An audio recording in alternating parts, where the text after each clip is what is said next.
On this episode of the ImagineEars Disney podcast, we talk about Walt and El Grupo, the legacy of the group that went down to South America in 1941. Plus, we'll be taking your Disney questions, so stick around. All that ahead on the ImagineEars Disney podcast.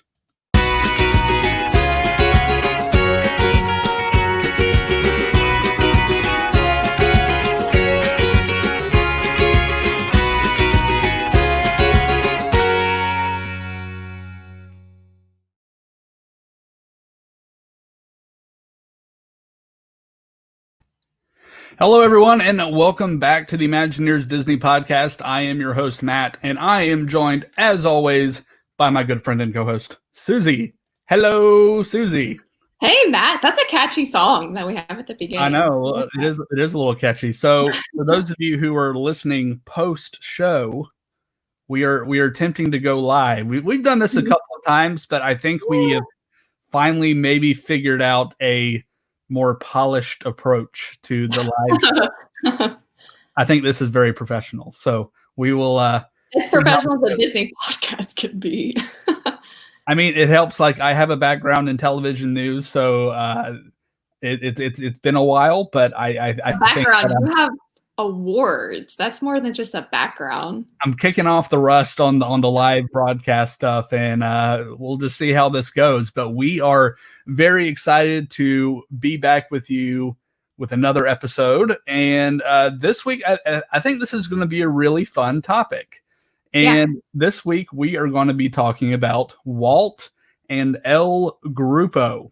Mm-hmm. So there is a documentary that was made in 2009 or 8, I believe. I can't remember the exact. Yeah, it's somewhere around there. But it documents the trip that Walt and a group of, I don't want to say Imagineers because that's not what they were called then, but like animators and creative team members. Yeah, a creative team. Yeah. That's a good way of putting it. So it was a group that went down to South America in 1941. There's actually a picture of them here as they are getting off the plane. Oh, look at them! Like, I love that style. Lily's with next to Walt. So that's that's a great photograph, and we have some great photos for you this week because we just wanted to really bring home the point of the historic significance of this trip. Well, it's very visual. Everything that we did. Like we couldn't describe it and give it justice by any means. Right. And the entire trip was interesting because it was funded by the government. Like, the whole thing. Nice to have your vacation paid for by FDR. Because the government was wanting U.S. relations to kind of expand into South America and kind of get kind of a foothold there. Because in 1941, the world is in the middle of World War II. Yeah. America at this time is not involved yet, but South American countries are starting to pick sides and stuff. And they actually mentioned in the documentary, like in some of the countries, there were people who were either for the Allies or for the Axis powers. So, I mean, it was just really interesting dynamics when they went down. So the government chose Walt and his group as the goodwill,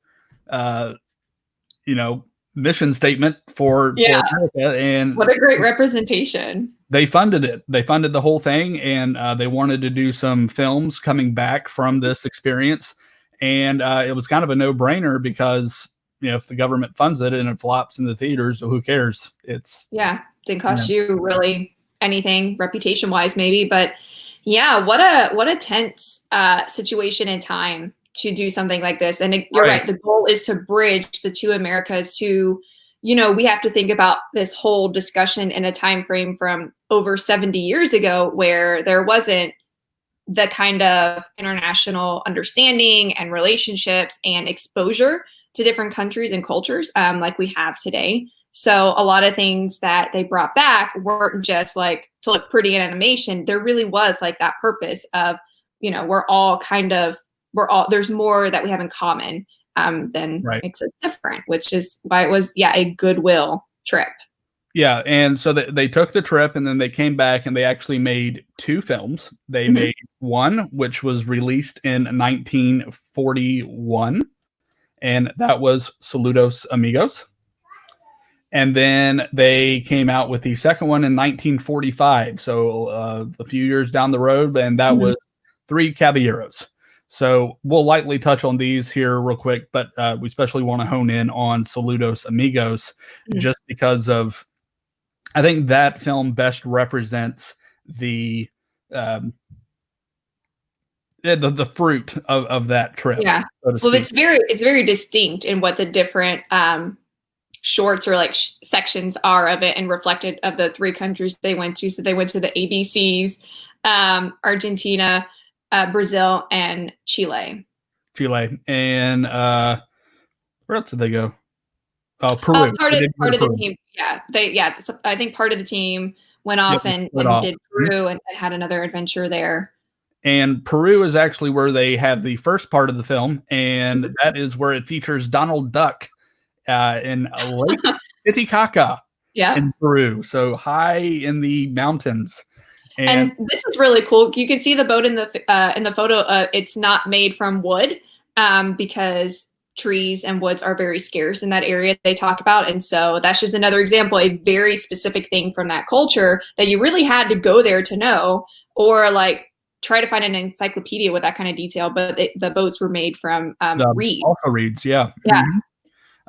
And you know, this film is actually a mix of both animation and documentary film. So when I say this film, I'm talking about Saludos Amigos. I know we're kind of talking about 3 films all in one here this episode. So film within a film, within a documentary. Saludos Amigos is the animated film that they made afterwards, but they have documentary footage in that along with animation. And you know, and one of the things that they talk about in Walt and El Grupo, the documentary film that was made about 12 years ago, is that the animators and the people who went down on the trip kind of envision things, and then they come back to the States, and then they start working with people who didn't go on the trip. Yeah. And it kind of morphed into all serious stuff into kind of humorous stuff. So it's a mix. It's a mixed bag of both educational, cultural, and then kind of adding humor into that. So, I mean, Donald and the llama sequence is a classic. Donald being afraid of heights, he's high above. It's understandable. And they keep on losing planks until there is none left. It's good stuff. It's rough. Speaking of the animators, I think we also need to kind of put this a little bit in context of where everyone's mindset was. So Walt Disney has called 1941 like the worst year of his life. A few years before, he lost his mother. His father died that year, actually while they were on the trip. He passed away, and it was just tricky because, you know, international travel wasn't as easy as it is today. But the big thing going on at this time was were strikes in the animation studio, and everything going on there, and unionizing. So there's a lot of things going on back home that they were distancing themselves during this trip and trying to enjoy. And you're right, when you go back, it was a completely different world, not just people working on the movies who weren't on the trip, but just a different atmosphere in general in the studio. Yeah, I think the strike took a big toll on Walt, and this was, and Walt lost his father in the middle of this trip, and he had to make a decision on whether or not to get up and, you know, leave the country to go back home to bury his father. And he chose to stay because he felt like this was important. This mission that the United States government had put him on meant something, and he didn't want to leave his team behind. So there was just a lot of moving parts and just different storylines kind of going on at the same time. But while they're down there, you know, the animators and the cartoonists and everyone who's working down there, they're taking in the environment and drawing and coming up with art. Like, this is some of Mary Blair's stuff, and we'll actually talk about her later because she's the one that I really wanted to talk about with everything that she did on this trip and the influences that later really kind of shaped her career. So anyway, so the first one is Lake Titicaca in Peru with Donald, and then they move into Chile, and in Chile they focus around our girlfriend Pedro the plane. This one flying over the Andes. Yeah, this one is not very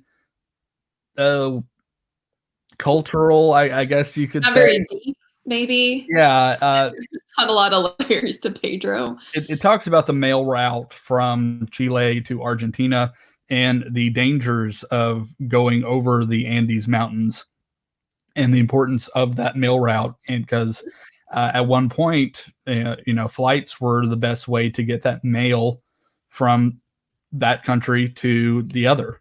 And so they kind of hit that topic with the little character of Pedro. Then moving further into the movie, into Argentina, the Argentina segment is where we start having the gaucho. Yeah. And for those of you who don't know what a gaucho is essentially an Argentinian cowboy. It is our version of their version of cowboys. So to bring it to an American audience, actually, real quick, I got to show this because it's Walt. Oh, yeah, it's Walt in the gaucho outfit. Look at that vest. Oh god, it's pretty great. Can we real quick though talk about just in general how fantastic the Walt Disney Company has been since its inception in documenting everything, having photos, videos of everything. Like, even if the studio had flopped, like, they had just like personal resources, but now we can go back and like look at pictures like that. That's so awesome. Yeah, it's amazing what they documented, and the whole documentary is. Yeah, the whole documentary has footage, and I love the storyline that they kind of tell through the letters. It's the letters that everyone who went on the trip wrote home to their families. So in many cases, it's their daughters and their children who are just reliving these letters, and then that is kind of what they base their story on. So, but yeah, then so this segment, again, we kind of went from there is truth to it, there is accuracy and culture, but you tell it with Goofy. But it's Disney, yeah. It's funny too. You can towards the end of Walt and El Grupo, the documentary, they show the people from these different countries talking about how they received some of these things. Pedro from Chile wasn't the most loved representation, just because, like we talked about, it's kind of a one note. Kind of a mixed bag for Goofy. Some people really loving the silliness, seeing like Disney really meet the typical Goofy short. How can you not like it? Yeah, but it tells the story of, it shows Argentinian dances, like cultural dances, like the Malambo. It goes into detail about the dress of the gaucho, what the saddle is made out of. They even go to, they talk about the asado, which is essentially Argentinian barbecue, which is fun, and ostrich catching. So here in America, you wrangle cattle or horses. Down there, you wrangle ostriches. So, it's just a different look into the culture of Argentina, and they do it through Goofy. So they focus the last part of the film on Brazil, and Brazil is actually the first place that they visited, and they saved it for last. And I think, no offense to the other countries that they talked about, but this is my favorite segment. It's a lot more fleshed out, and I feel like, if I remember correctly, they spent the most amount of time in Brazil as well. And I think there's also that idea of like, if it's the first place you go, or there's just like more of a memory of like landing in a different country like that on the trip for the first time. So that also may have just impacted it. Right. And so while they're there, of course, they are gathering inspiration from the environment and the animals, the wildlife, the people.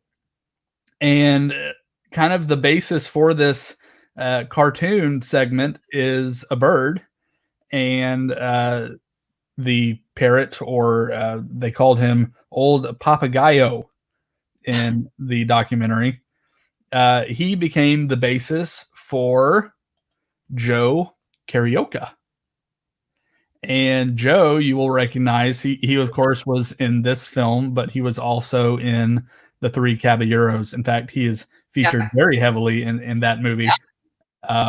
But yeah, it's, he is the embodiment of Brazil, and I think it was received well. But he teaches Donald how to samba, and I think they called him a little rascal even. Yes. And describing his personality, which is just so cute.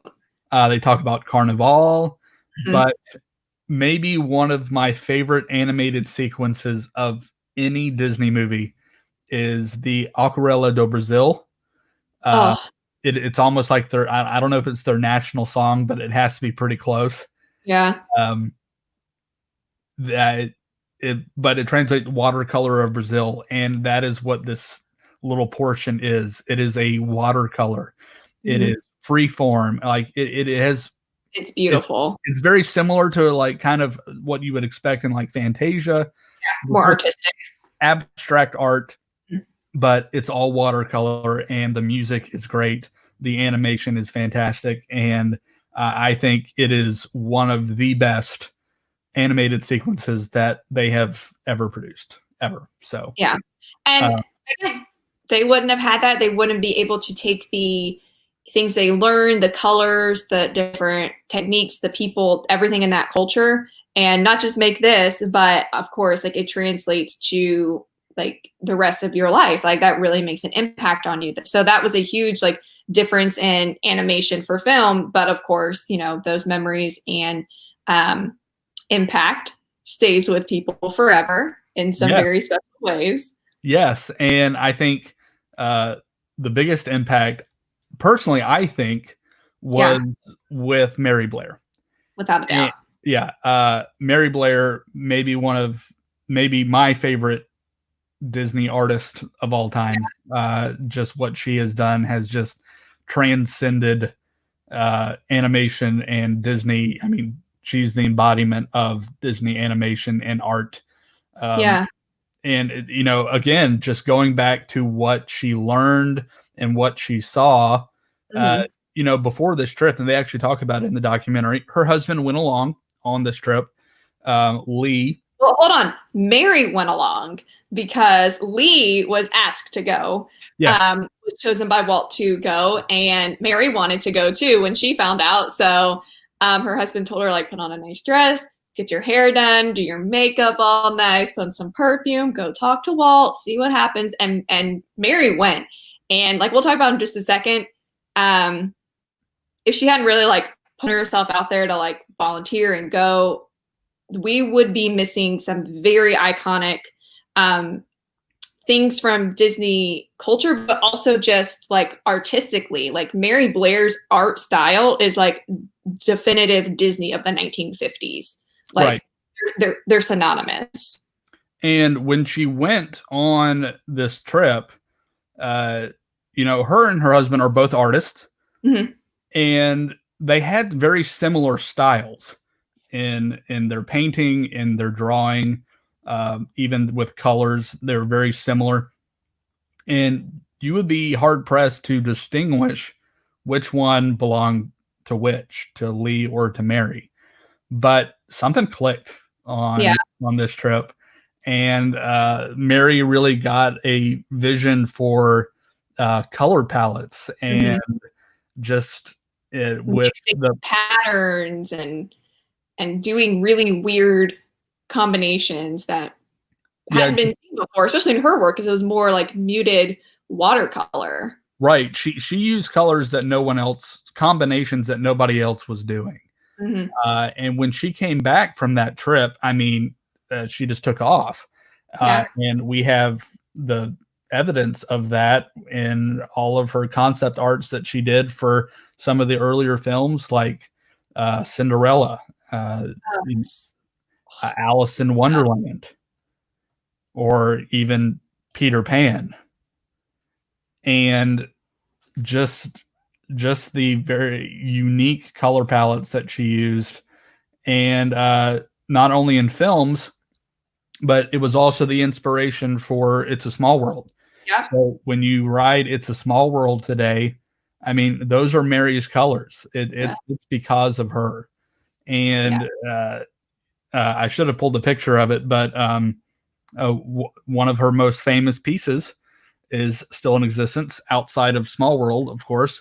We have the mural that she did in the Contemporary. So the Grand Canyon Concourse, when you were on the monorail going through the Contemporary on your way to Magic Kingdom or leaving Magic Kingdom, depending on which line you're on, the giant column in the center has a mural on all four sides of her art. Like those tiles were made by her. If the Contemporary ever gets a retheme, I know there was a rumor way back with like the Incredibles or whatever, but like you can't move that. I don't remember that. You can't move that. You cannot move this. Oh, I don't remember that. I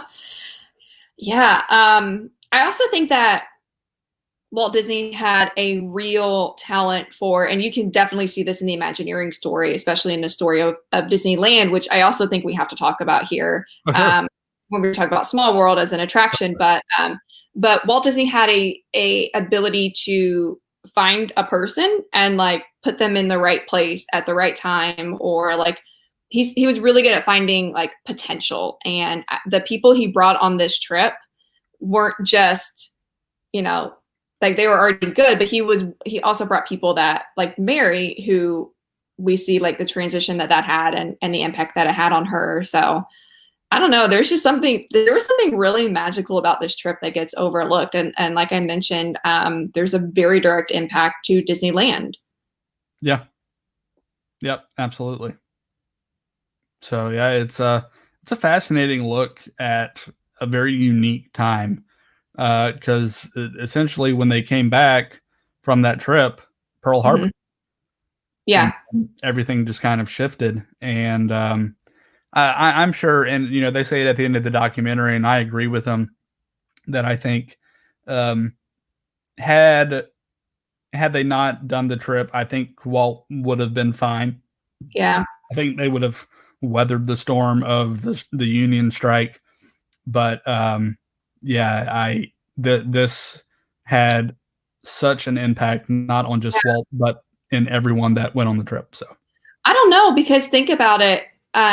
There's already distribution not being sent to Europe for things, and then the war breaks out, and the fact that they had films that they didn't have to pay for, ready to roll out over a few, these two over the next few years, like that's a huge benefit that saved them a ton of money. That they would have never been able to do otherwise. So yeah, I think you would have made it. I think it would have been really tight. I think it would have been a lot tighter than it ended up being. Right. Yeah, it's just a fascinating look at that point in history, and a story that maybe not a lot of people know about. And that's what we love doing. We love bringing back even some old history stuff of Disney. We'll talk about current events in the parks and stuff, and we'll probably talk about that here in a minute. But we just enjoy stories like this just because it shows the level of quality of people that have just been there over the years, and just the legacy that they've left behind for us as we come to the parks and watch films and movies. Yeah, it's pretty cool. Pretty cool indeed. Yeah. Well, that was a fun discussion. Yeah. It's a fun topic. Well, we're actually going to open up the floor to you guys. So if you guys have any questions at all, It can be about Disney. It can be about the parks, what's going on right now. And like, we'll just go ahead and kick off. So pass holder previews. I logged in. I did not get an email, and I think there are a lot of people just kind of a lot of pass holders just kind of miffed at the moment. I don't know. I mean, this is the only time I've ever gotten a notification. You got one, okay? Yeah, I got one, but I can't go, so it didn't really make a difference. But oh dear. No email for me. No push notification for me. Yeah. So I saw it on Twitter, and then I went to the link, and it was full. So, I mean, they must be limiting stuff. Everyone wants to be there who can go, all the pass holders, to see what it's like. I want to see the castle more than anything. Right. In general, because it's like, that means I'd be back at Disney. But it looks like the paint job for Cinderella's castle is done, or like 90% of the way there, and it looks great. I love it. I love the pink and blue. Yeah, I think that I'm okay with the castle. I'm okay with it. It's growing on me, and I think it'll grow on me eventually. But I mean, a lot of people are saying, okay, why is it so bright and saturated? Just give it a few months in the Florida sun. That'll bleach out eventually. So boring, like gray or whatever it had been. I don't even know if that was the color. It was just not pleasant to look at. Yeah. So Michael has left us a comment. Whoop. Hello, Michael. What do you think it will look like in January? That's a good question. I'm asking what it's going to look like in November. I'm getting a little nervous for this year just because of the trend that we are seeing things. So if you are watching or listening and you don't know, or you're on Facebook and you aren't friends with Matt and I, we live in Florida. And so like, we're constantly, like, for Disney purposes, but also for our own like awareness of what's going on, trying to follow along. And it's a little concerning right now. So I don't know. Escalating a little bit. I think it depends on between now and Labor Day is going to be a very telling time period. Because after that, the first thing that we'll find out how things are going to look in the fall and in January is if there's going to be a Christmas party or not, because they're going to have to announce that pretty far out in advance. So, yeah. And, because they just canceled the Halloween party. I heard the screams of millions of people. But yeah, that was sad. I had people message me just kind of really bummed. They had tickets for the party. We'll just have to see what happens with the Christmas party. January, though, I'm hoping. I know that they have the reservation set up right now to where it's through some dates in 2021. I'm hoping by 2021 we don't have the reservation system. That's a good point. It could still be there, but I'm hoping it's not.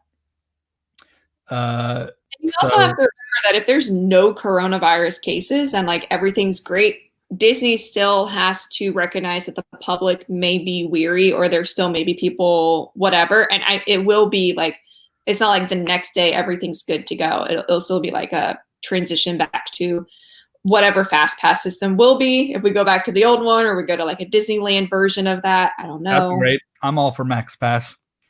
Of course, I've said that before on the podcast, so my God. I'm biased. I think January. I'm going in January. I know Michael is going in January. We're actually going the same week because we're both travel agents. We'll be there for our Travel Nation retreat.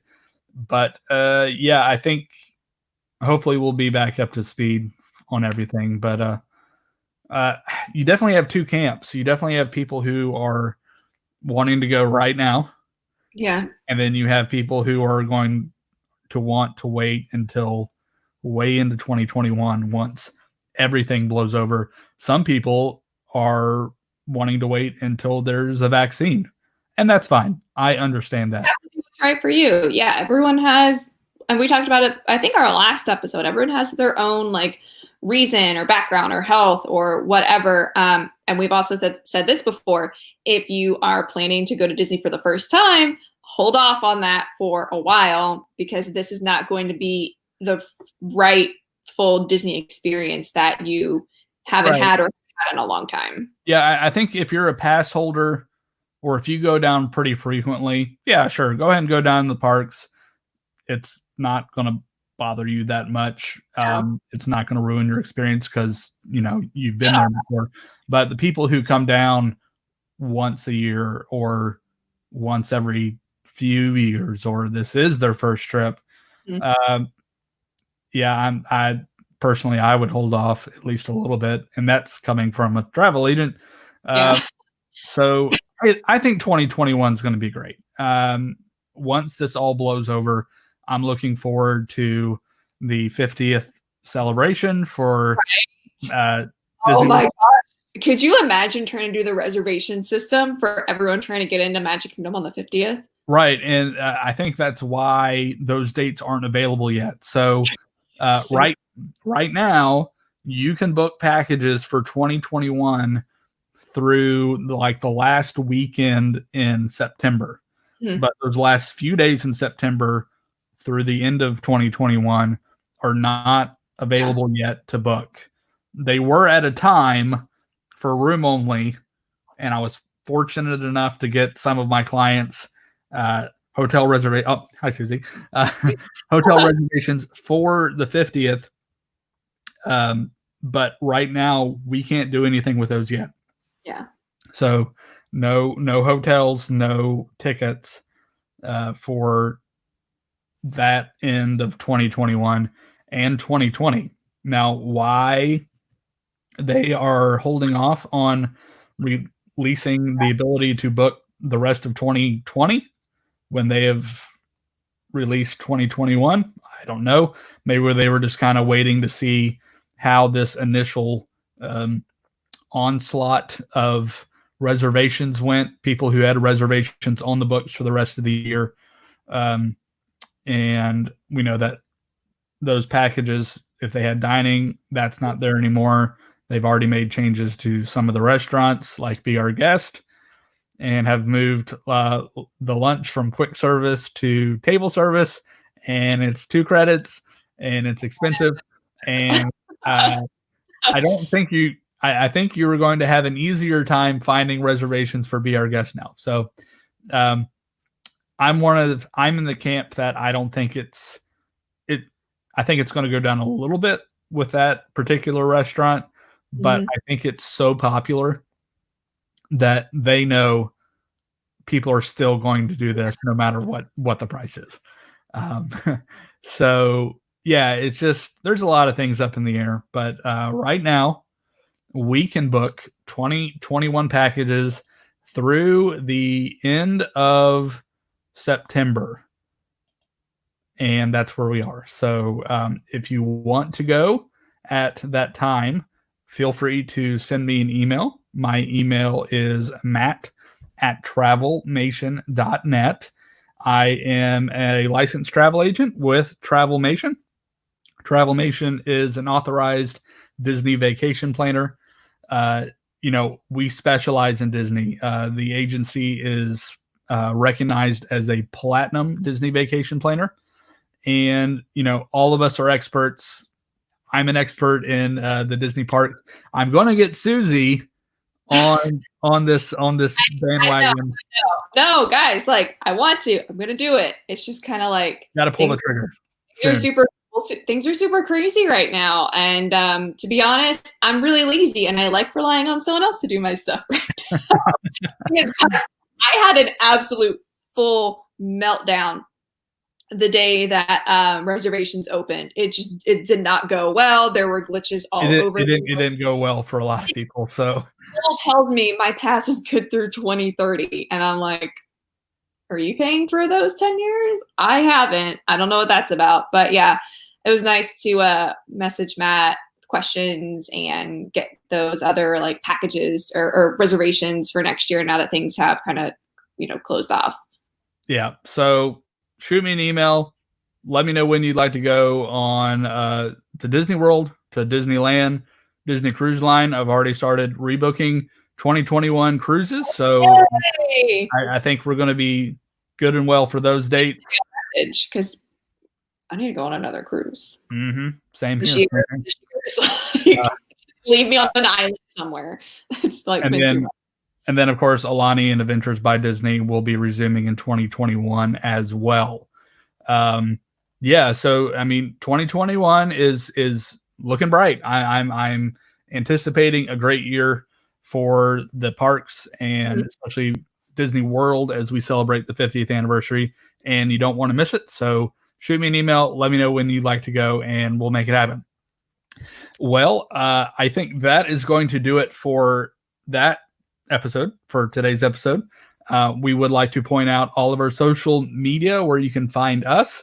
We are on Facebook, of course. We are the ImagineEars Disney Podcast. We are also on Instagram. You can find us. We're at _ImagineEars. And we're on Twitter as well. Imagine_ears.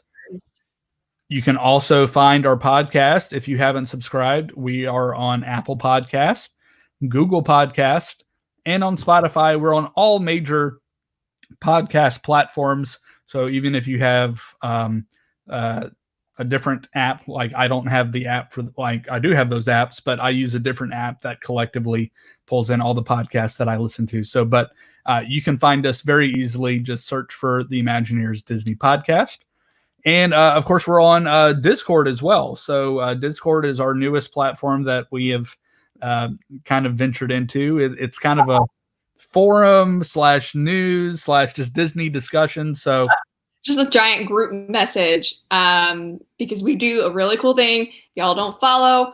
How are you watching this? Follow us. Number 2, every Friday night we've been watching something different since like the beginning of quarantine, I would say. Yeah. When Onward we started it with quarantine, and we've just been like, hey, I think we're just going to kind of keep this a regular thing. So it's been really fun. We get to connect with a lot of really cool people, and I'm really excited for this week's movie. Yeah, so every Friday night we log into Discord and we all say hello, and then right at 8 o'clock Eastern time, 8 o'clock Eastern time, each person that is there starts the movie of the week on their streaming device, your TV, your phone, whatever. You start it in Disney Plus, so that way we're all kind of synced together somewhat, and we're watching at the same time. And then we make snarky comments about the movie. And yeah, it's a lot of fun. And this week, since this Saturday is July 4th, I was like, okay, we need a patriotic movie. Like what possibly could be patriotic in the Disney library? Ladies and gentlemen, this Friday, 8 o'clock Eastern Standard Time, we will be watching the Disney classic National Treasure. Oh my gosh, I love this movie. With Nick Cage. That's high praise. Yeah. Spoiler alert, he steals the Declaration of Independence. But so the bad guys don't get it. I have to say this. We talked about this like last fall when we were talking about Disney bad guys. I had Ian from this movie in my top Disney villains. Because like, what kind of absolute jerk just wants to destroy the Declaration of Independence? Like, I know we're not a perfect country, but like those ideals, like, I love this movie. I love it. I've been to Philadelphia. The tour guide was not interested in telling us anything about National Treasure, but we're like, that's where they sit. That's the Benjamin Franklin Museum. You know, I was just in Philly a couple years ago. It was fun. Yeah, we did the whole. Did you go see the Liberty Bell? We did. Isn't it cool? Yeah, it's pretty cool. And that was not where the clue was in the movie. So no, it was Independence Hall, obviously. Duh. So yes, come join us this Friday on Discord. And we're there throughout the week. So if, we bring up lots of different topics, all the Disney news, we even have some Disney memes. We talk about Star Wars, we talk about Marvel. Anything Disney related, we have like separate little chat things. So it's pretty self-explanatory, but yeah, come find us on Discord. We have a lot of fun. Come find us on social media. Go subscribe to the podcast. If you have enjoyed listening to the podcast, please go subscribe. Leave us a 5-star rating and let us know what you loved about the show. And we look forward to coming back next week with another great episode. I don't know what we'll be talking about just yet, but we will decide that. Oh, wait. Almost forgot. We have a new thing. Oh my gosh. Oh my gosh. How did I forget? I almost forgot. Huge announcement. I was about to say, well, bye. Oh my God. Okay. So we have been doing this for over 2 years now. I know. It's been very fulfilling. Yes. And we have developed a great community. In fact, there's some of them are commenting like right now. So hello, Michael. Oh yeah, we have to do our Michael Eisner hello. Yeah, hello. Sorry, you got to be a really big Disney nerd to understand the Michael Eisner hello. But yeah, Michael says hello. He also says yes to join the Discord. We totally agree. David Dollar is still waiting for Home on the Range. Well, David, we're still waiting for you to join us on a Friday night. So there you go. So he also says, or the Hannah Montana movie. I'm all in for that. Oh my gosh. Yes. Oh my gosh. Without a doubt. Michael again is commenting, says the movie nights have been the best part of my week recently. We really appreciate that, man. We have a great time on Friday nights. I have started really looking forward to our Friday night movies, and it is one of my favorite times of the week. Christoph, our buddy Christoph, fun fact, I've never seen either one of the National Treasure movies. My friend, in for a treat. So you love America and you love overreacting actors.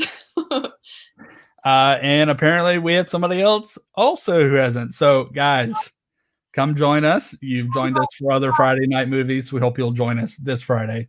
This is a fun one. And Christoph says, I'm not a huge Nick Cage fan, as I only like Con Air, The Rock, and Face Off. Those are 3 great movies. Yeah. National Treasure might be my favorite one. I don't know. It's tough. It's tough. It really is tough. It's so good. But we got a minute. So our big announcement. Okay. We have developed a great community. We are so thankful for you guys. We actually decided to start a Patreon. So I know that's becoming popular for a lot of artists, and we are podcast artists. But we just want to open the floor to you. It is not obviously not required to donate to our cause, but we would sincerely appreciate your support. If you love the podcast, if you love what we do for the community, come join us. We are in the process of launching it, which should launch in the next couple of days, but we're going to have several tiers to choose from. There are going to be several benefits as a patron that you will be able to enjoy. Some highlights. I think we should just go ahead and just tease some of the highlights. We'll have like private Q&As. So like we'll hop on to like Zoom once a month and we can just talk about whatever you guys want to talk about. We'll have, you can vote on topics for the podcast. We'll also be posting an exclusive video once a month for our patrons on a topic of your choice as well. And I think that'll be fun. And then I think the big thing is we're going to have monthly giveaways. Yes. Yes. And this is why, like, I know it sounds weird where like everyone's asking, like, be a patron, do this, but like for real, like, the tiers are really low levels. We have like, what is it? $2 option, $2, $5, $8, and $12. Yeah. So those allow us to do giveaways. They allow us to find new ways to do cool things for you guys, especially when the parks open back up, to open up opportunities for us to go and do things or try things, go to restaurants or other experiences at Disney that we can then come back and talk about. So it's not just like Matt and I, like, you know, money, like we're Scrooge McDuck or something. It's like actually like, so we can give you guys some really more content. Yes. More content, more things. We're at a point where like people are asking for it and like we're really excited.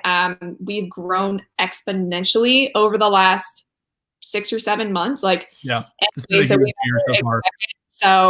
we really want to just take advantage of that community that we've grown and grow it more and just have a nice place where everyone can talk Disney and have fun and do cool stuff. Yeah. And so I think until the parks open and we can get back. Yeah. I think most of the giveaways that we're going to have are exclusive Patreon giveaways. So maybe some gift cards of your choice. So to either Amazon, or if you want an iTunes, if you win, you can get an iTunes gift card, or something along those lines, GameStop, whatever. But then once the parks start rolling back up, we'll start maybe doing some merchandise stuff. And I have something that I'm going to use for our very first giveaway. So I love pop vinyls. And I think they're fun and they're collectible. I have some already. Like I have my good friend Figment, the chef Figment from the Food and Wine Festival. So these are the normal sizes of pop vinyls, right? This is what I would typically expect. So I pre-ordered the child. I pre-ordered the child from The Mandalorian. We know that The Mandalorian was an instant success. I mean, when it was released on Disney Plus, and looking forward to season 2. So I pre-ordered one, and I actually got an extra one, maybe by accident. So anyway, works for us though, cause giveaway. I do not have room for 2. And that is because, again, a normal sized pop vinyl. The child. It is, I think, a bobblehead. I don't open these things. I like to keep them in the box unless I like to spare. I think it's like it's humongous. Proportionate almost to the puppet. So this is going to be our first Patreon giveaway. And you can only be entered to win if you are a patron. And we'll have all of that info about the different levels of who is entered for what available in the next, like Matt said, like day or 2. Yes, David Dollar says that's like life size. Yes. Isn't it terrifying? Matt told me it was big, and then like he pulls it out like before we start, and like it takes up the whole screen. Like that's all you see. It's like 2 feet tall. Not really, but like it's almost. It's good huge. Stuff. So Mike was like, I need that Baby Yoda in my life. I'm all in. So yes. So we'll be opening up the Patreon for you guys here very soon. We're just kind of getting the finer details together on everything with our tiers and our goals. So on Patreon, you have goals that we are trying to set as well. And there are things that we are willing to do if we reach certain goals. So I'll just go ahead and say, like, one of them, I am going to, once we reach a certain goal, I'm going to binge watch, marathon watch all 3 of the High School Musical movies, which I am happy about this. I'm so happy. So very small, fun thing. Then. And there's nothing for me. I just get to watch. Yes. Matt has to do all these things. But then Susie, there is a Susie specific goal. Please don't sign up for our Patreon. Stop. Please don't. So, I'm scared. yes, once we reach another goal that we're trying to reach, if we reach it, Susie will ride Tower of Terror at Hollywood Studios, and it will be videoed. Like, there will be video evidence of this. It's going to be great. It's going to be awesome. And then right now, our top goal, if we reach our top goal, we will have another drawing for our patrons. And one of our patrons will will have the opportunity to choose a restaurant of their choice for dinner, breakfast, lunch, whatever. You'll have one of those meals. Those are the meals. With Susie and I at Disney World. And you get to choose where we go. So, yeah, I think it would be fun. And we give you a free meal. So that means you can choose. I mean, if you want to go to Hollywood and Vine, that's fine. If you want to go to Crystal Palace, that's fine. If you want to go to Takumite, that's fine. Whatever you want. It's on us. So. If you want to go to Pecos Bill. Pecos Bill. David Miller does Victoria and Albert's have lunch or only dinner? David Miller is dinner a meal? We'll still go. I've never been. I kind of hope we reach this goal, even though it means after I Tower of Terror, because this one's after that. And I'm so scared. I've never been to Victoria and Albert, so I would kind of welcome that option. We would be. I would be down for some Victoria and Alberts for sure. Be our guest. I see it's popular with the new. Well, also with the new menu.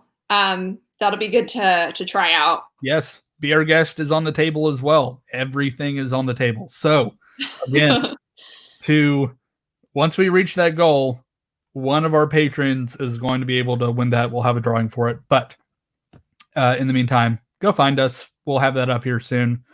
You can find it. Well, I mean, we'll post the link on all of the social media. But again, it's been a little over 2 years now. 2 years in April, and it's just been a blast. It has. And Matt and I were just talking about we had some really cool stuff happen over the last week, and then certain Patreon, and it's like we were going to be really happy if like our moms listened to the podcast, which my mom doesn't. She's like, I can't find podcasts. I'm like, it's not that hard. Makes me feeling better. My mom doesn't either. But like the point being, like we never thought it would be like this, and we'd have the numbers and the friends and the whole opportunities that we've had. So thanks, guys. It's all because of y'all. Like seriously, we appreciate you guys. We really love y'all. Thank you for listening to the podcast every week. And I think we're gonna maybe kind of make this live Tuesday night thing a regular thing. So I think this worked out pretty well. I'm gonna have to put makeup on again. This is like the second time I've worn makeup during quarantine because y'all don't want to see it.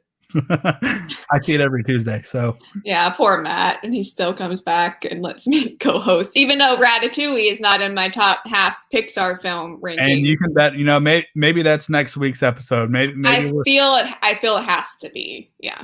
Yeah. Okay, we're saying it right now. Next week's episode is going to be ranking our top 22 Pixar. How many are there? Which is great for Pixar movies. I think it's 22. 22 in order from worst to best. So yeah, stick around next week and come back and see us. Thank you again for watching. And until then, remember, friends, if you can dream it, you can do it.